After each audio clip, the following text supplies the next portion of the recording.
What is good, YouTube? Welcome back to another JC2K video. In today's video, we're going to talk about 2K fixing salary cap, thankfully, changing the way salaries work again, and making it so that you can now build these better salary cap teams.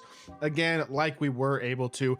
For about a week there, you could not build a good salary cap lineup with more than like a couple of diamonds and basically all amethysts, because 2K changed the way salaries are working, and every amethyst was at least 2,000. Every diamond was at least 5,000. Every pink diamond was at least 8,000. Like, the card prices were really, really high for salary cap, and it limited salary cap lineups significantly over the past week. But now we are back and we have some really easy salary cap lineups to use. Here in this video, I'll be talking about a couple different strategies and lineups you can use, and I'm going to show you all my optimal lineup as of right now for salary cap here in NBA 2K25 MyTEAM. Before we hop into the video, if you haven't already, make sure you hit that subscribe button. Help me push towards the 50,000 subscriber mark on the channel. I upload every single day, multiple videos a day. Would really appreciate it if y'all do subscribe.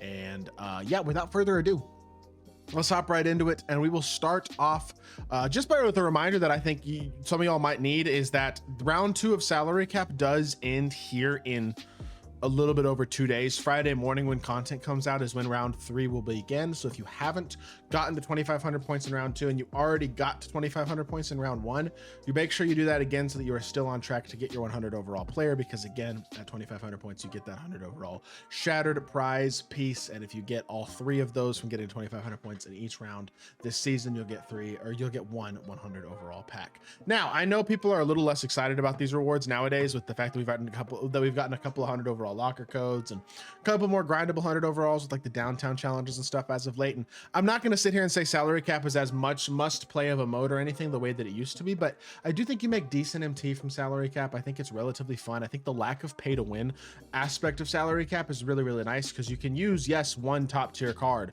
but you can't use a bunch of top tier cards, and you generally have to have a well-rounded quality lineup, use good budget cards. It's just not as many god tier cards in general, so I think the level of play that you have to have is sometimes a little bit better. And it's also just more accessible for the average player as well to have a high level, very competitive squad in that mode versus in Showdown, where if you don't have an insane team, it can be kind of tough. You know what I mean? So that being said, this is, in my opinion, the optimal salary cap lineup that I could build right now. I'm sure I'm missing somebody probably, but 30,000 salary, I came up with this: Diamond Delano Ban, Pink Diamond Jabari Smith, Pink Diamond Josh Childress, Diamond Ryan Hollins, and Pink Diamond Donovan Clingan as my starting lineup. Everybody in the starting lineup is at least 6'8". Got a 6'11" shooting guard, 7-foot power forward, and 7'2" center. And then off the bench, I'm throwing in gold Ty Lue just because, well, to be fair, number 1, Banton will probably play most of the game for me. But number 2, Ty Lue is 200 salary, and he's not really that much worse than like an Amethyst AC Law, for example, who's a salary cap card I like a lot, but he saves me 1,000 salary versus that card. And so if he plays a couple minutes, I can trust him to go in and maybe get me a bucket. He's got amazing dunk animations, 99 driving dunk, a great jump shot, and pretty much perfect sigs. Like, he's the best gold card in the game. Yes, he's small. Yes, he has flaws, but for a pure gold, he can be kind of fun to use. And then you have Omri Caspi, who's a 6'9" small forward, Alexis Ajinkas, 7'2" power, or 7'2" center with a nice jumper, or 7'2" small forward really is what he can play, with a nice jumper and out of position card. 6'9" power forward, Nakeem Work doesn't have ridiculous size, but when you have a center at small forward, you're kind of okay. And then Oso Gadaro at my center position, the 93 speed, 98 standing dunk, capable enough shooting, really solid backup big. For 3,000 salary flat, we now have 4 pink diamonds in the lineup, because pretty much every pink diamond, as far as I can tell, except for pink diamond Wimby, has now been dropped to 5,000 salary. I kind of like it like this, because this is a really solid team. It's a team that has enough scoring and shot creation with a guy like Josh Childress as a primary ball handler. Off the bench, you got some scoring as well with Ty Lue and Caspi. And then you have the size, switchability, and defense as well to be really, really valuable. And so if you match up against somebody who's running a all 7-footer giant lineup, maybe using like the Andrew Bogut and Maurice Spates dynamic duo or something along those lines, you can counter it. You know what I mean? And there's a lot of things to like about that, in my opinion. I think there's a lot of positive there. And so for me, I'm kind of a fan of this, to be totally honest. You know what I mean?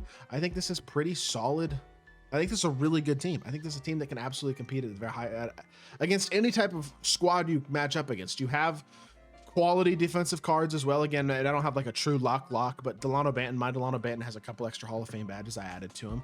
A couple of defensive badges like a movable enforcer and on-ball menace just to soup him up on that end of the court. Jabari Smith Jr., same thing. Well, actually, no, he doesn't have any extras, I don't believe. I think this is how he comes base, or pretty much how he comes base with these 12 Hoffs, so that may not be true, but this Josh Childress is obviously super souped. He's on my attainables team. I got this card for 100K flat, which I get is a lot of MT to spend on a pink diamond, but with these badges and every single Hall of Fame badge in the game, I was like, that's worth it. So having these extra badged up cards obviously is nice as well. Like Donovan Clingan isn't super extra badged, but he's a really good card. Great 7-2 center. The beautiful thing about this Clingan card is he's 7-2 with 86 speed and a good player build and a nice jumper. So even if I match up against somebody who's running 100 overall Yao Ming and like nothing else next to it, but they're running Yao, at least Clingan has enough size and speed to where he's going to be a detriment. I can provide help with other defenders and I'll get enough stops and he'll have to beat me enough with other guys on his team to where I still feel like I can win that matchup. You know what I mean? And that's the beauty of having a guy like Clingan on the court, is that no matter who you play against, the glitchiest and best cards in the game, he will at least compete a decent bit at that big man spot. And I think that's a very valuable skill set to have. I feel like he is an absolute must have in pretty much every single salary cap lineup right now.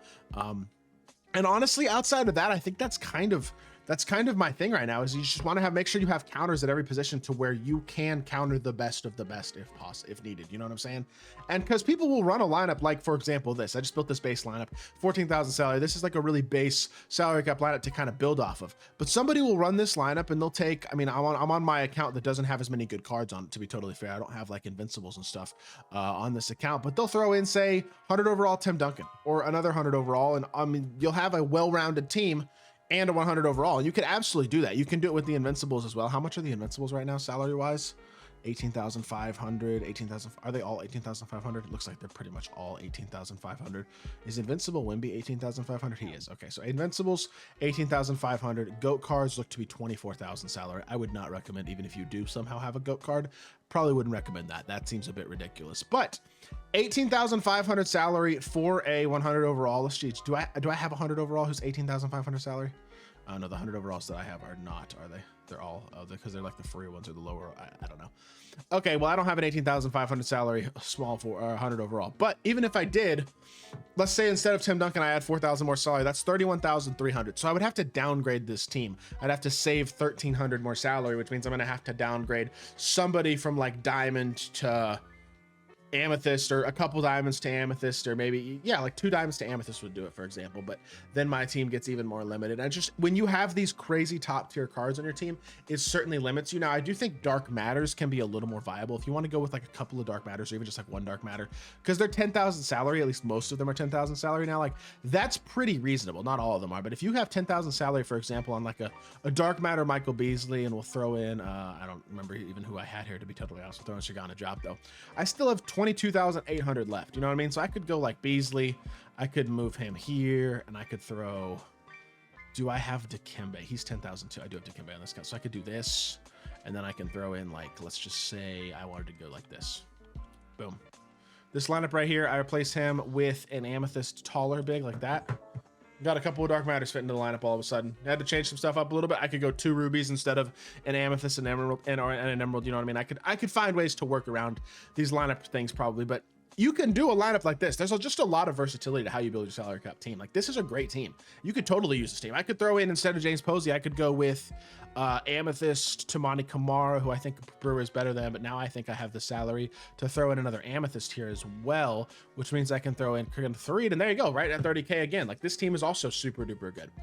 I would either build a team like this with a couple of elite dark matters, or a team like this that is just extremely well-rounded. I personally would not go the one amazing card, rest of my team is amethyst strategy, personally. That's just me. I don't think that's going to be the best way to do it. I think these 2 strategies are kind of the way to go right now, and I hope this video is pretty helpful, because I think there's a good chance that these lineups are definitely going to help a lot of people out in terms of how they want to target their lineups, because being able to build teams this good is definitely a W for sure. So with that being said, that is going to do it for today's video. I hope y'all did enjoy. If you did, make sure you hit that like button, leave a comment, and subscribe. I'll be back with more 2K content very, very soon, and I appreciate y'all. Peace.